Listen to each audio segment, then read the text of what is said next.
Селям алейкум, в эфире программа «Гёнуль Гёнуль Дэн». Гость программы – дирижер Киевской оперы, заслуженный деятель искусств Украины Дилявер Осман. Селям алейкум, хош келдинез. Селям алейкум. Дилявер Бей, ваша музыкальная карьера развивалась весьма успешно. Свою музыкальную деятельность вы начинали как артист оркестра, далее вы закончили 2 консерватории, музыкальная академия уже, это Киевская, Донецкая. И сегодня вы являетесь дирижером Киевской оперы. Когда вы поняли, что хотите стать за дирижерский пульт? Это, наверное, было еще в училище. Когда мы учились в Симферопольском музыкальном училище, у нас был духовой оркестр, который мы посещали все, как учебный план у нас был. И когда заканчиваешь училище, то получаешь квалификацию дирижера духового оркестра. Это, наверное, был первый мой опыт с работы с оркестром. У нас был прекрасный преподаватель Геннадий Ретинский, Геннадий Алексеевич, на которого мы просто, будучи тогда еще совсем юными музыкантами, можно сказать, молились, да. И так как он это делал, так как он это интерпретировал произведение, как он дирижировал, как он себя вел на сцене, всегда нас вдохновляло. И он у меня был по дирижированию, естественно. Я не могу похвастаться тем, что мы занимались очень много с ним, но перед госэкзаменом, естественно, несколько занятий было, и мы, естественно, подготовили программу, и я встал за пульт, продирижировал оркестром произведение, и меня тогда это зацепило. По всей видимости. А потом уже продолжил в консерватории в Донецкой. Там тоже не факультативно, это как вторая специальность была. Тоже занимались дирижированием. Там у меня уже был преподаватель Павел Никитич Кравченко, профессор мой. И, он, конечно, он буквально нас заставлял. Мы занимались даже дирижированием больше, чем специальностью. Я как трубач учился в консерватории. И дирижирование у нас проходило каждый день. И буквально оно могло быть, ты мог за пульт стать на 5 минут, мог полчаса стоять, но ты должен был быть присутствовать в классе каждый день. Это было условие нашего преподавателя. И он меня тогда буквально заставлял, чтобы я по окончании консерватории поехал учиться дальше в консерваторию как симфонист. Только он мне, конечно, предлагал или Москву, или Питер, потому что он сам учился тогда еще в Ленинграде. И он говорит, тебе надо ехать туда, потом вернешься в Крым, создашь оркестр, вам надо, для вашего народа это нужно. И, в общем, он так нас, постоянно подстегивал к дирижированию. И, я более серьезно стал заниматься уже в консерватории Донецкой. И там тоже был духовой оркестр, с которым мы уже, естественно, занимались гораздо больше.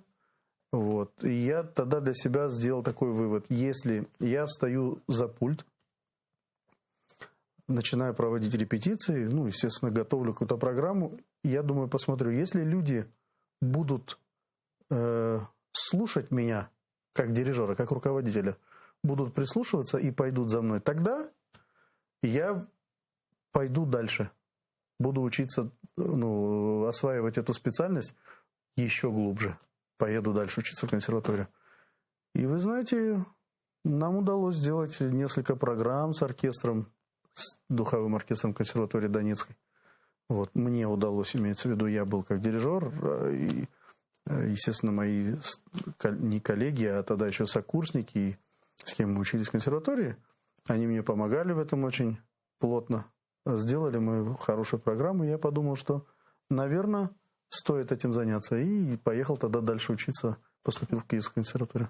Мы продолжим. У нас есть видео из оперы Джакомо Пуччини «Турандот», ария Калафа. Давайте посмотрим, а далее продолжим.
Прозвучала ария Калафа из оперы «Турандот» Джакомо Пуччини, дирижер, наш гость Лявер Осман.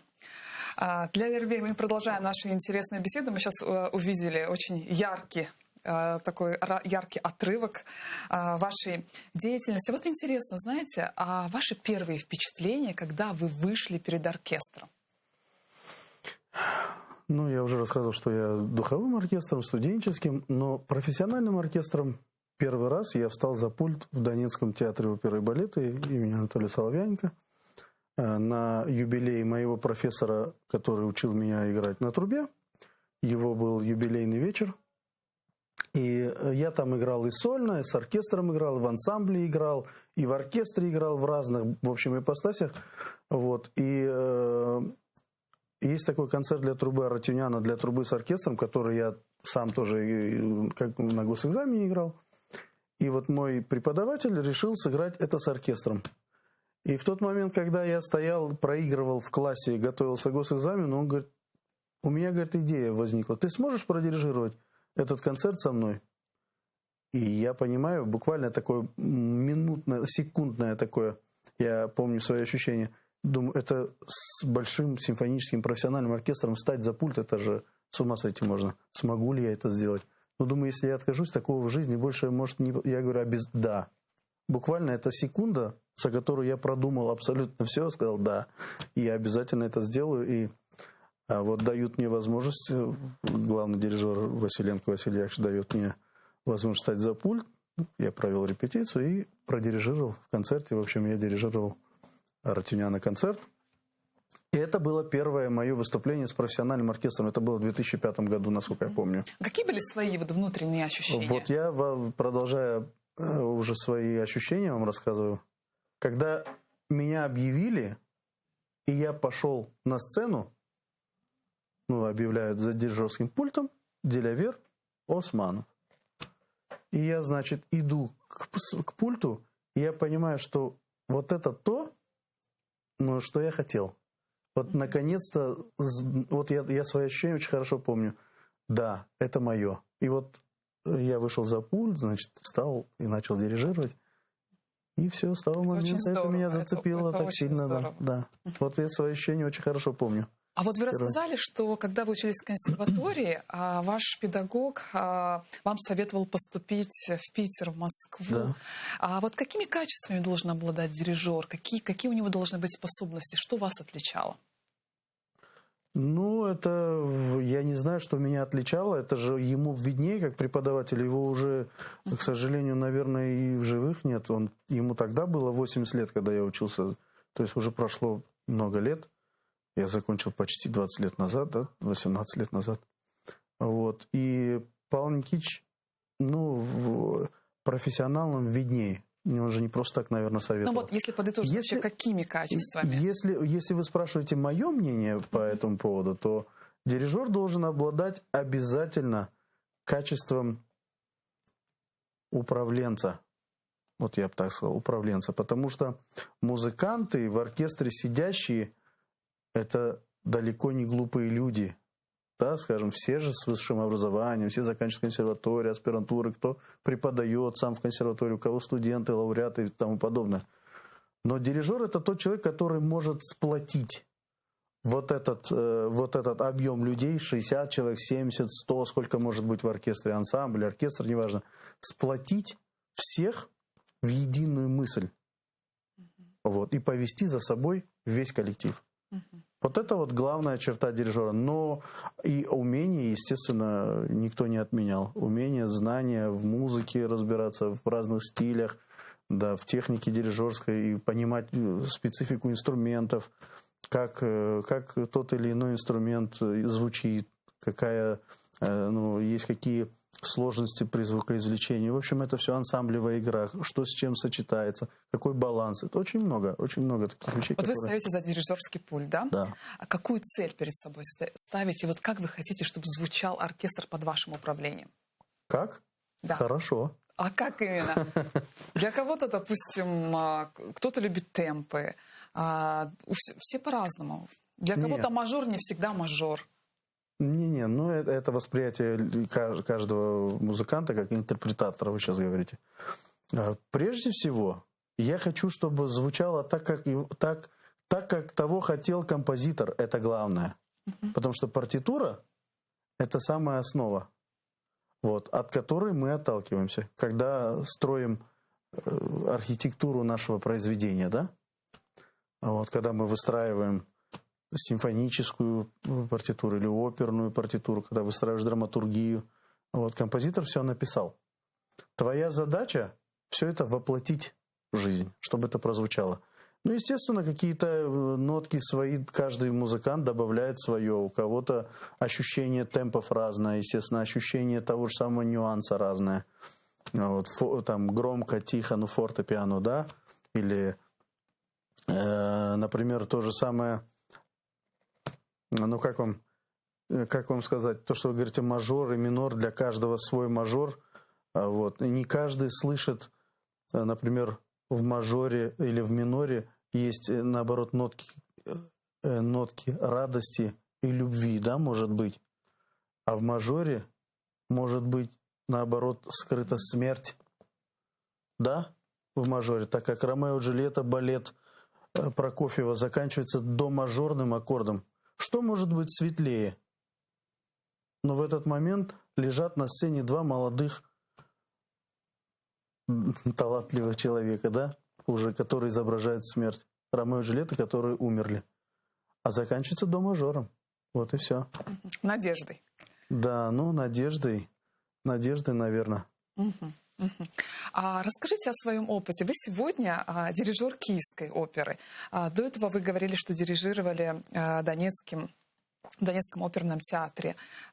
Вообще, как складывался ваш путь? Как вы пришли в Киевскую оперу? Ну, после окончания консерватории Донецкой, вот, я приехал поступать в консерваторию в Киевскую как дирижер. Вот. И в тот момент, когда я сдавал экзамены, познакомился с некоторыми музыкантами, естественно, так как я сам музыкант.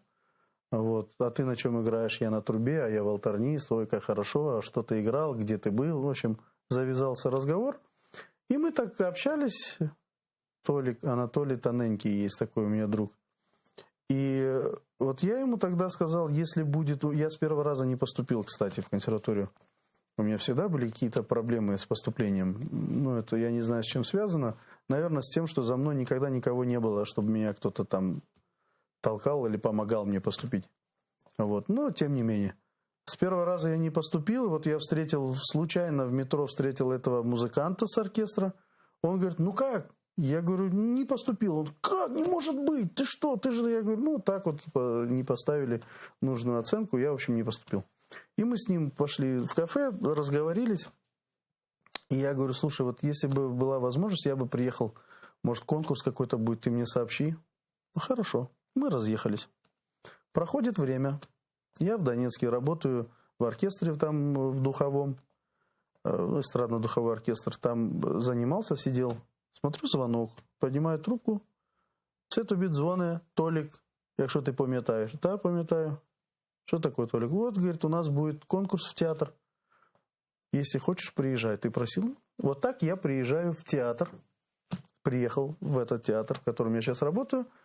Киевский муниципальный академический театр оперы и балета для детей и юношества. Это его полное название. Ну, сокращенно сейчас стали называть Киевская опера, потому что городской оперный театр. Я приехал в этот театр, сыграл конкурс, как трубач, и меня взяли на работу. И с этого момента поменялась моя жизненная линия. Я переехал, вообще собирался возвращаться в Крым, работать в училище, может быть, в театре, ну, в общем, как-то начинать там свою творческую деятельность, уже продолжать, точнее, в Крыму. Но приехал в Киев и начал работать уже в Киевском оперном театре муниципальном. Потом, на следующий год, естественно, я все равно снова пошел и поступил в эту консерваторию, добился, так сказать, места своего. И уже и работал в театре, и учился в консерватории. И таким образом у меня началась моя уже творческая жизнь уже в Киеве. Вот. Окончивший консерваторию, пока я учился, естественно, в консерватории, там есть оперная студия, если вы знаете, при консерватории. Там я дирижировал разные спектакли. И «Иоланту», «Евгений Онегин», «Царская невеста», «Запорожье за Дунаем», там на России «Сивильский цирюльник», «Травиата». Ну, в общем, много там. Какие-то спектакли даже ставили мы с режиссерами вместе. Там, в общем, ну, достаточно такая бурная у нас деятельность была, как у всех студентов должна быть. Вот. И симфоническую программу дирижировал. Вот. Ездил в Донецк, дирижировал филармонии, концерт. У меня был мой концерт сольный, можно сказать, посвященный 170-летию Чайковского. Мы Пятую симфонию Чайковского дирижировал я, «Рококо» для виолончели с оркестром и «Ромео и Джульетта» Чайковского. В общем, такая программа была.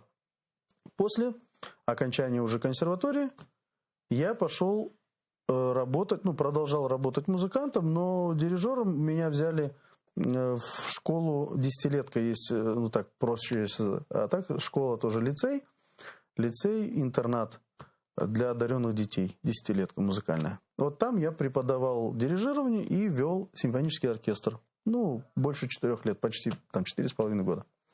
Вот, и тоже какие-то программы, филармонии мы делали раз в год, у нас всегда была программа филармонии, да и так какие-то концерты внутри школы. Попутно дирижировал в филармонии, есть такой национальный духовой оркестр. Вот. Там программы у меня были, и там, в общем, приходилось дирижировать. Потом появилась возможность, был конкурс у нас в театре, потому что до этого не было, как бы вакансий не было. Появилась возможность, открылась вакансия, конкурс, я участвовал в конкурсе, и меня взяли дирижером. Но трубача, как трубача, не хотели отпускать. И мне пришлось 1 год совмещать и как трубач, и как дирижер, но это было очень, очень непросто. И потом все равно мне пришлось... Не мне пришлось выбирать, да. Я-то выбрал уже свою специальность как бы как дирижера, но а как мы будем? Я говорю, ну, объявите конкурс и возьмете другого, ничего страшного.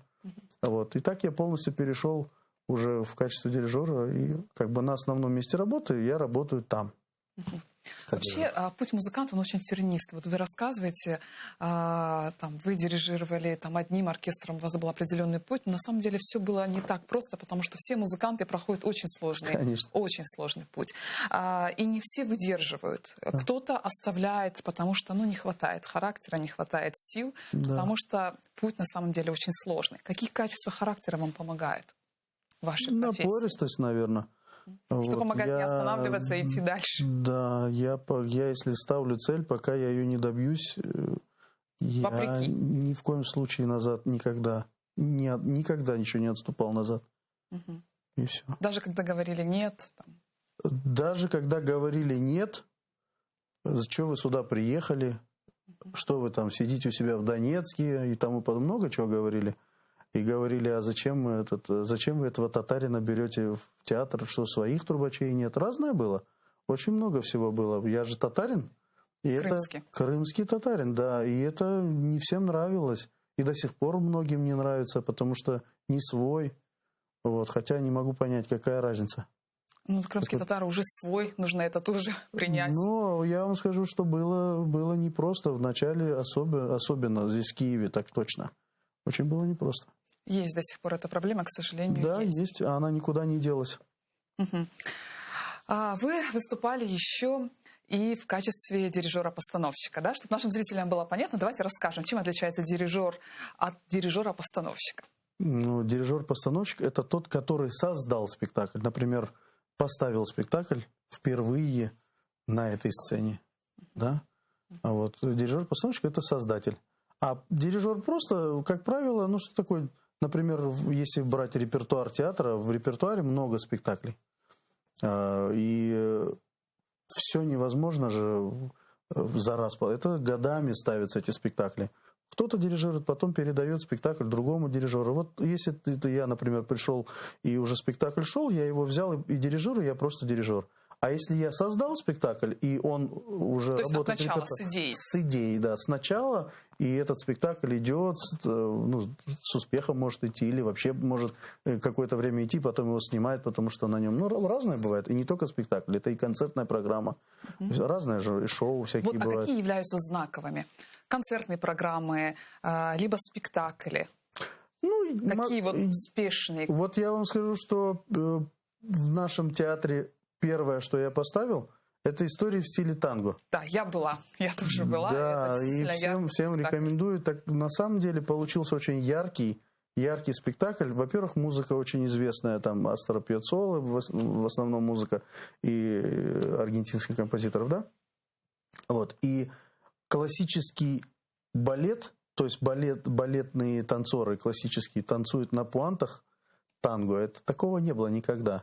У нас в оперном театре, в общем, мы это делаем, состав оркестра камерный, струнный состав, и плюс играет баянист, мой друг очень хороший, Вячеслав Михайлович Самофалов, который мне помог этот спектакль, в общем, мы его делали вместе. Артем Шошин, это его идея была, вот, моя идея оркестр, а инструментовку сделал сам Самофалов Вячеслав Михайлович и сам же играет. И мы создали вот такой спектакль, который по сей день, вот уже 5-й год, всегда аншлаги собирает. Удачная постановка очень. И много разного после этого тоже было, но это, я считаю, это самый такой, для меня это был знаковый спектакль, и он до сих пор работает, это приятно, когда спектакль живет.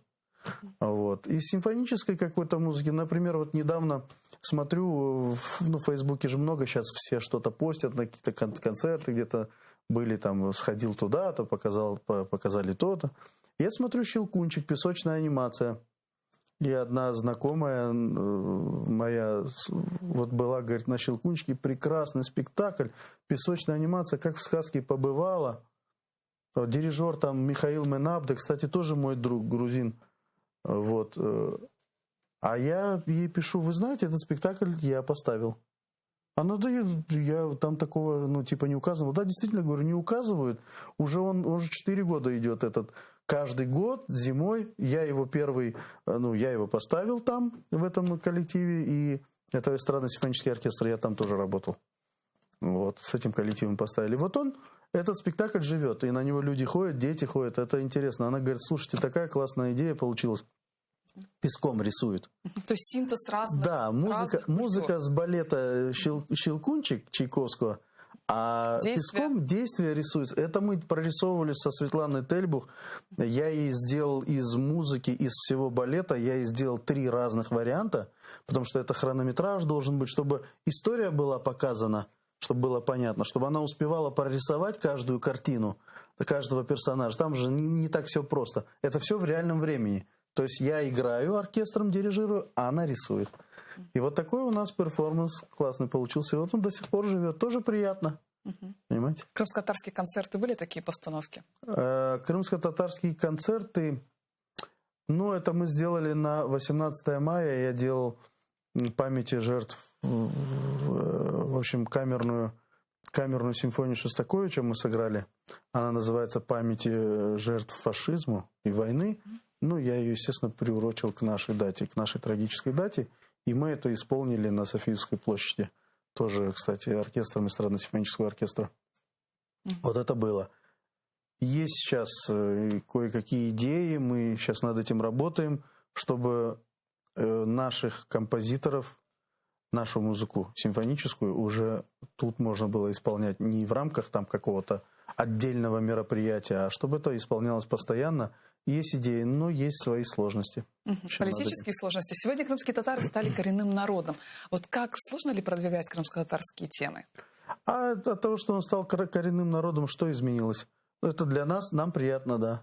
Да, что мы коренной народ. На государственном уровне должны быть серьезные изменения. Должно быть, но пока я этого не чувствую на себе. Вот. Дай бог. Но такие желания, инициативы у вас есть? У меня есть. И не только у меня. У меня даже есть мои, в общем, друзья, коллеги, которые прониклись идеей и предложили мне, давай сделаем вместе. Вот такая-то, я не хотел бы раскрывать историю, но, в общем, мы уже подавали на президентский грант, подавали на УКФ, Украинский культурный фонд, чтобы нам выделили на это деньги, потому что это как бы серьезное мероприятие, требует определенных финансовой помощи определенной. Мы хотим сделать так, проект называется «Крымская симфония». Вот. И там поэзия будет читаться, и будем играть музыку наших крымских композиторов. То есть пока это в работе? Это в работе, это проект, он уже я вам скажу, что не делается за один день. Это всегда может быть год, может два готовиться. Это очень серьезно, да. Все для того, чтобы что-то вызрело, а это все должно быть. Сначала надо семя посадить, а потом оно пока взрастет. Ну, уже такие инициативы есть, да. Это очень важно. Да, и еще у меня еще есть моя идея. Я бы очень хотел, чтобы в одном из театров Киева, чтобы был музыкальный спектакль. Музыкальный спектакль, наш музыкальный спектакль, который я даже созвонился с дочерью известного нашего композитора Эдема Налбандова, чтобы она мне прислала партитуру. Дубарал Той, все знают этот спектакль, он у нас в Крыму шел и много лет, и, наверное, сейчас он вроде бы его восстанавливает в Татарском театре. Я бы хотел, чтобы он шел здесь. Вот. Наверное, это будет тоже украинскую мову, скорее всего, потому что всем было понятно, музыка наши, артисты.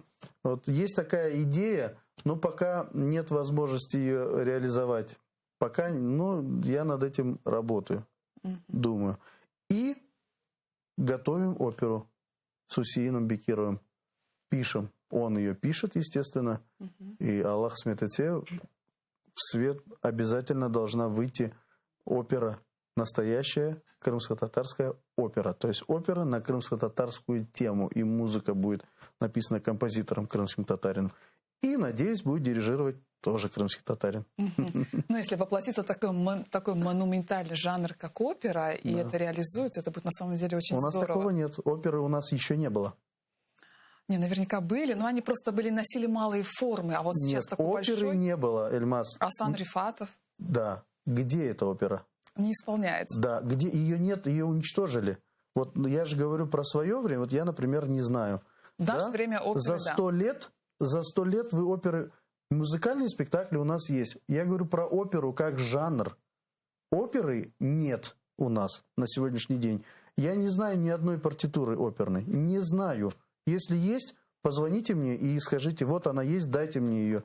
Я буду очень вам признателен.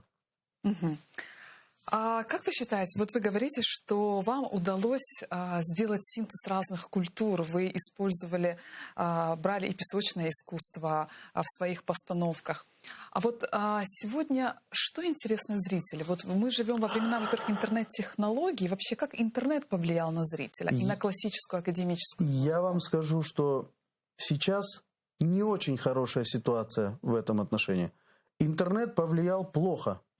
Потому что сейчас людям нужно зрелище. Да, вот нужны какие-то шоу, да, чтобы все сверкало, прыгало, взрывалось, там, раздевались и тому подобное.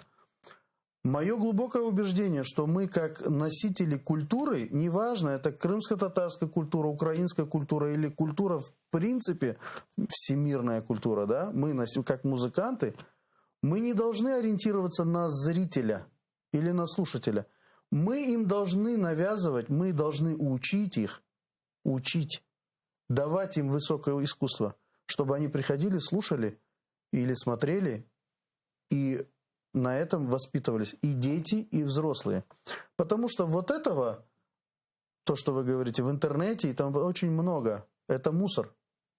Вот. И всякие шоу-программы, этого много. Да я даже сказал, засилье.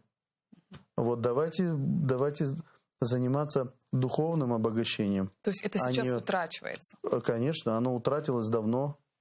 Вы посмотрите, практически, например, на классическую программу, филармонию, люди мало ходят. С большой проблемой на классическую программу, когда играет оркестр. А стоит только написать саундтреки к фильму, полный зал. Или там что-то вот такого плана, там Гарри Поттер, Звездные войны, там или что-то, понимаете, и ух ты, как классно.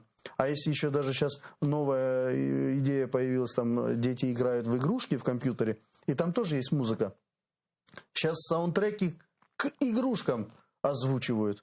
Понимаете, до какого уровня мы опустились? А вот там, где там Чайковский? Нет, где там Асан Рифатов остался? То здесь нужно определенное все-таки духовное развитие и интеллектуальная составляющая, которой сегодня в наше время, в интернет-время, казалось бы, должно быть много, а получается наоборот. Для этого и были созданы в советское время были созданы эти коллективы. Например, театр, в котором я работаю, я еще раз повторюсь, Киевский академический театр оперы и балета для детей и юношества.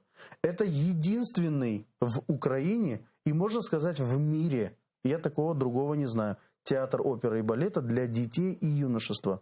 Понимаете? Не взрослые, то есть мы знаем национальную оперу, да, которая имеет репертуар. У нас тоже репертуар, ну, как бы достаточно серьезная музыка вся тоже играется. Просто на нее могут ходить и дети. Во-первых, дешевле билеты. Во-вторых, это не в 7 вечера, а это в обед. Специально, чтобы могли привезти школы, детей могли родители привезти в выходные дни. И таким образом воспитывали в детях культуру, да? Ну, тогда у нас и политики были бы другие, и государство было другое, если бы уделяли больше внимания духовному развитию. Вы много гастролировали, вы были в разных странах. Расскажите, а вот чем отличается работа дирижера на Западе от дирижера в Украине? Там больше платят.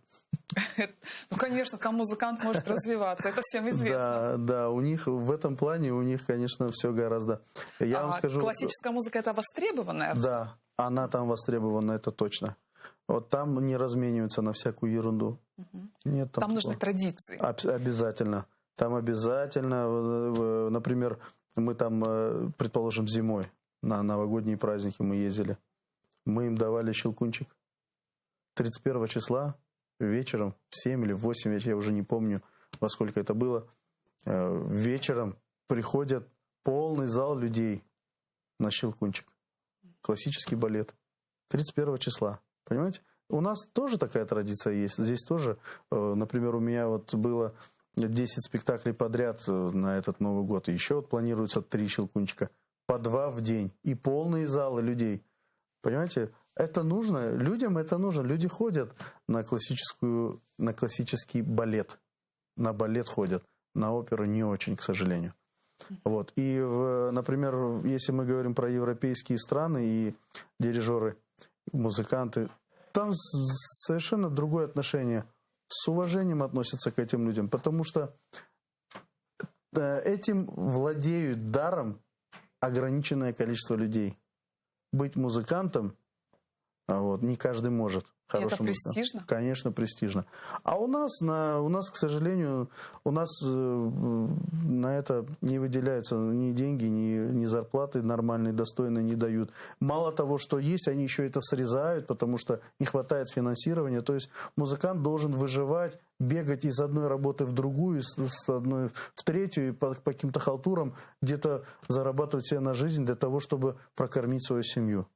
А такого не должно быть. Это элитарная профессия, музыканты.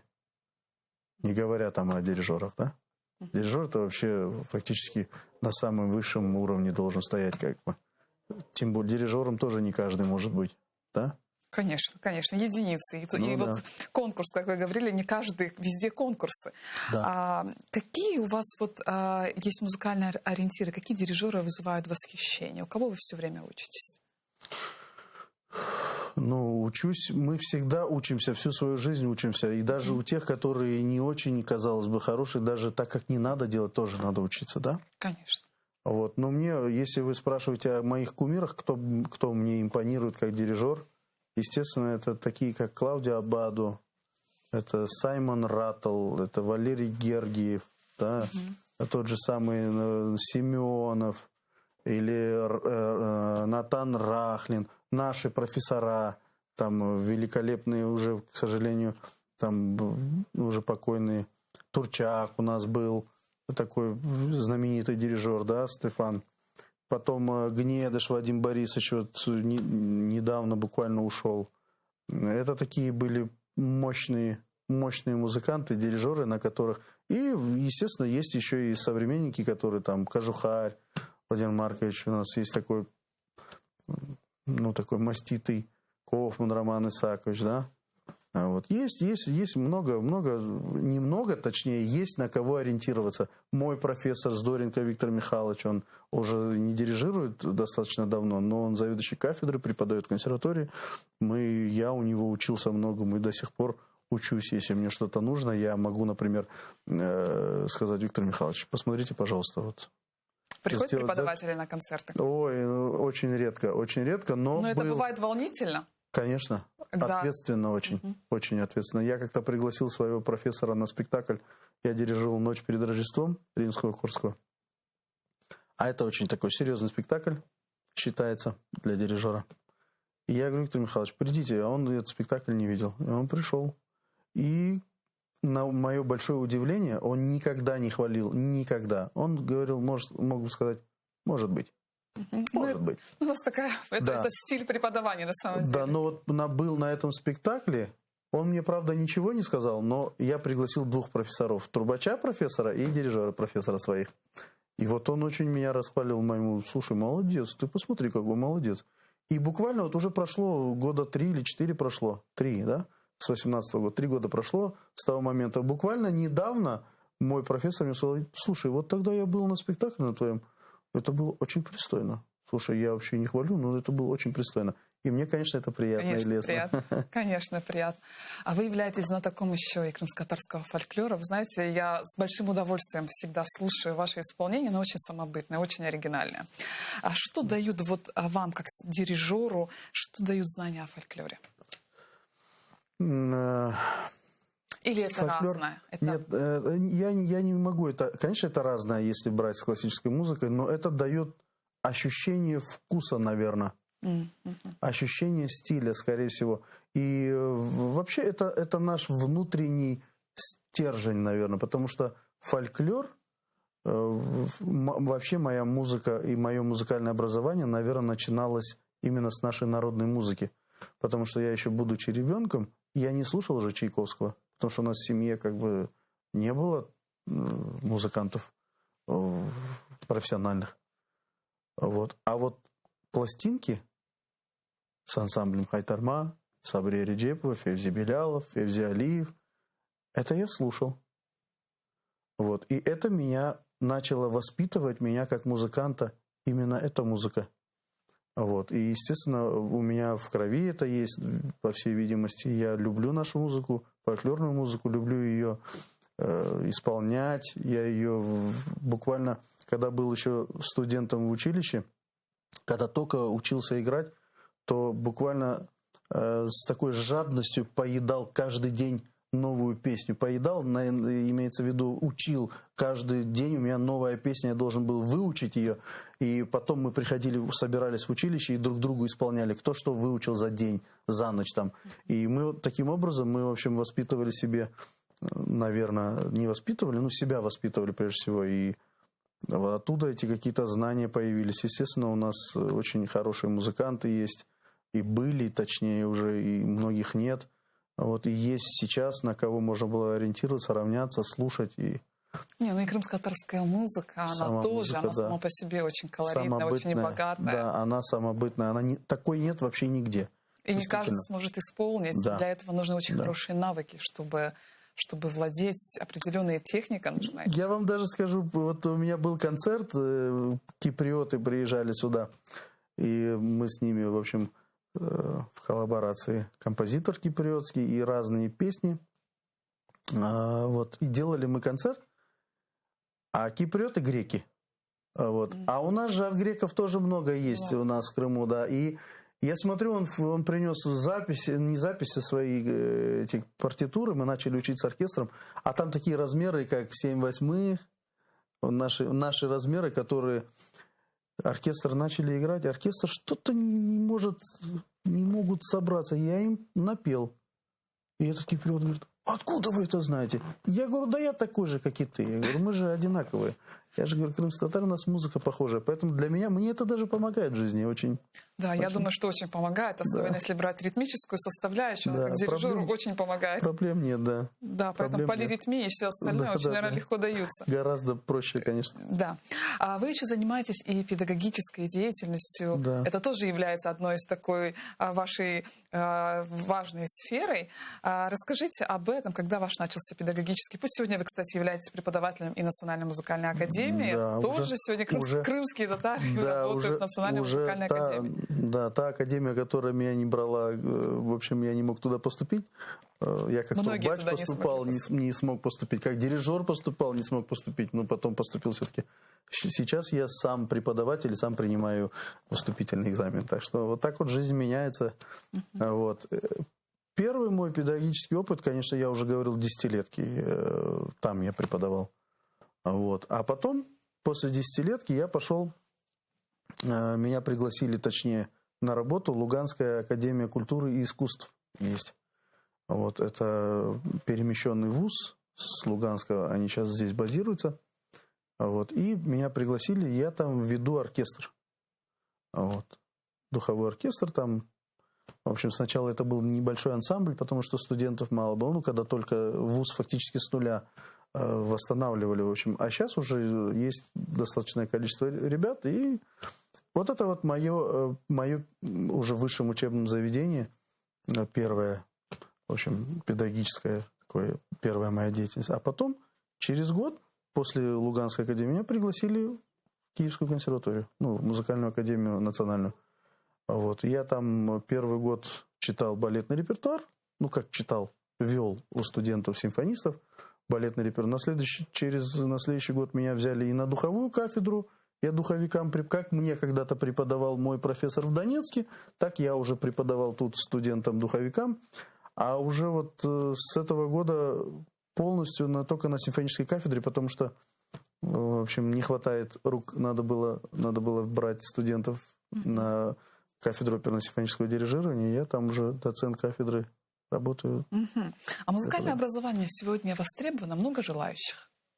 Ну, желающие, конечно, всегда есть. Особенно, если это самый центральный вуз, да, Национальная музыкальная академия, естественно. Иностранцев много приезжают учиться. А вот если говорить о уровне, да, вот китайцы много приезжают. Если говорить о уровне украинском, это какой уровень? Ну, китайцы на наш уровень абсолютно никак не влияют, потому что они приехали и уехали. А почему они выбирают вот эти страны? Почему они сюда приезжают? За музыкальным образованием?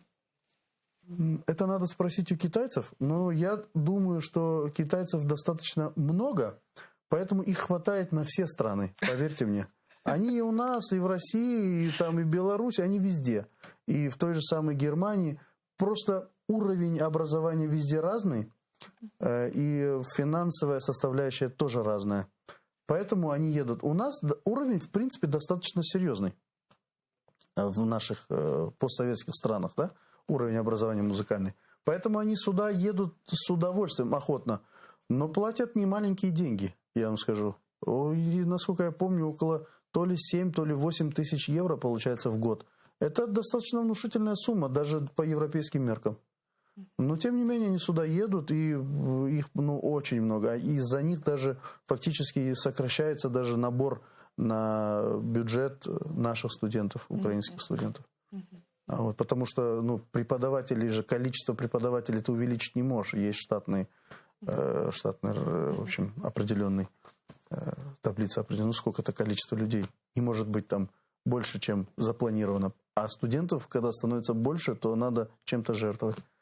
Вот так. А вот вы сегодня работаете на симфонической кафедре, да, в Национальной музыкальной академии. А чего не нужно бояться в профессии дирижера? Вот те, кто хочет сегодня пойти в эту сферу, чтобы вы посоветовали? Я думаю, среди наших соотечественников еще такие желающие есть. Ну, может и есть, я пока не знаю, никто мне... Вот давайте мы их смотивируем, чтобы у нас было много дирижеров. Да, нет, я знаю, что в Крыму вот тех, кого я знаю, дирижер Украинского музыкального театра, ну сейчас он уже просто Крымский музыкальный театр, Эльмира Мухтарян, да? Она как хормейстер, но знаю, что она отучилась, поехала, вроде бы экстерном, в Ростове, да, вот отучилась, так вот экстерном. Точно так же у меня братишка мой тоже отучился, он закончил Донецкую консерваторию, тоже учился у моего же профессора по дирижированию, а потом, поехал уже в Ростов, тоже закончил за год или за два, там тоже маленький такой достаточно, магистратура фактически. Вот. То есть образование имеют. Но я считаю, что эта специальность, она абсолютно стоит особняком, отдельно. для того, чтобы учиться на дирижера, надо обязательно закончить консерваторию сначала. Научиться играть на инструменте, желательно инструмент симфонического оркестра, любой, даже барабаны, неважно, флейта, скрипка, виолончель, труба. Отучиться в консерватории, это дает тебе, ты же училище заканчиваешь консерваторию, дает тебе определенный фундамент, знания, общение. Пока ты учишься, ты играешь в разных коллективах, в разных оркестрах, набираешься опыта. А потом с этим багажом знаний ты можешь попробовать поступить на симфоническую кафедру, на кафедру оперно-симфонического дирижирования и начать учиться. И получится ли из тебя что-нибудь, будет видно потом, на выходе. А так вот просто, сейчас многие, у нас в консерватории очень много таких, приходят с училища, поступают. Фактически без высшего образования, да, на дирижерскую кафедру. Есть такие, которые учатся, как бакалавр заканчивает на какой-то кафедре, а потом заканчивает просто магистратуру симфонического дирижирования. И у него диплом такой же, как я. Но знаний-то таких не будет никогда. Или военные у нас есть, приходят, у них есть квалификация военного дирижера. Пришел, поступил в магистратуру. Что ты можешь за 2 года научиться? За 2 года ты практически только понюхаешь только, а не съешь. Не успел ты этого, не успеешь за 2 года. То есть нужно иметь базовое образование и не одно. Обязательно. Не одно, а высшее образование. Я не базовое, высшее образование. А потом только поступать на дирижерскую кафедру. Так же, как и режиссеры оперные, есть такая квалификация у нас.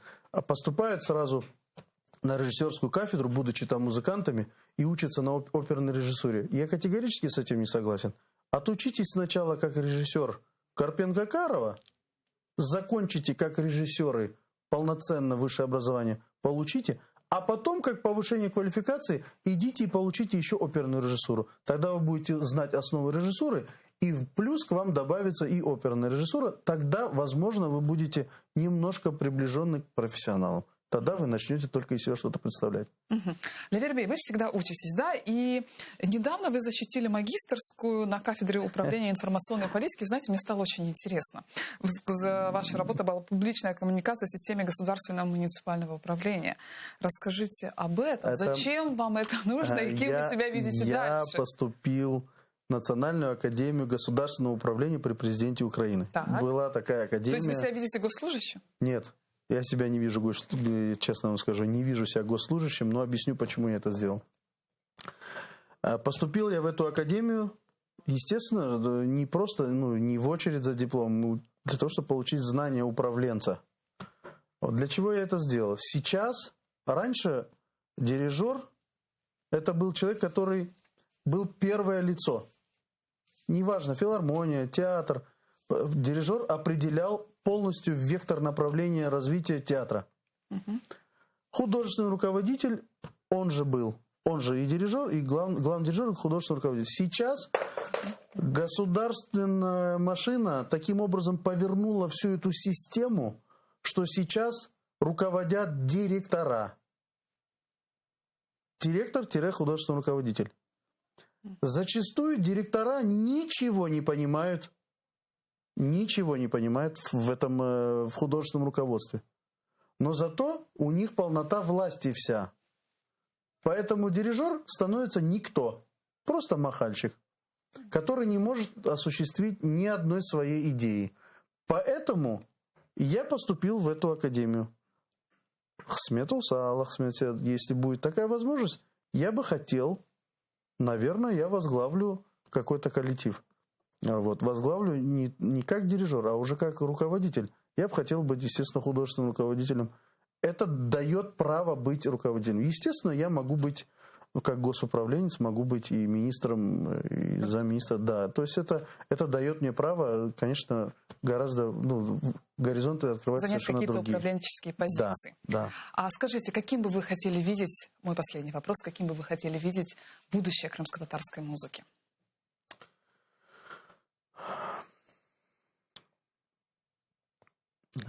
Хочется больше, чтобы у нас было у нас народ достаточно образованный, и много людей, которые заканчивают консерваторию, то есть имеют образование выше и все.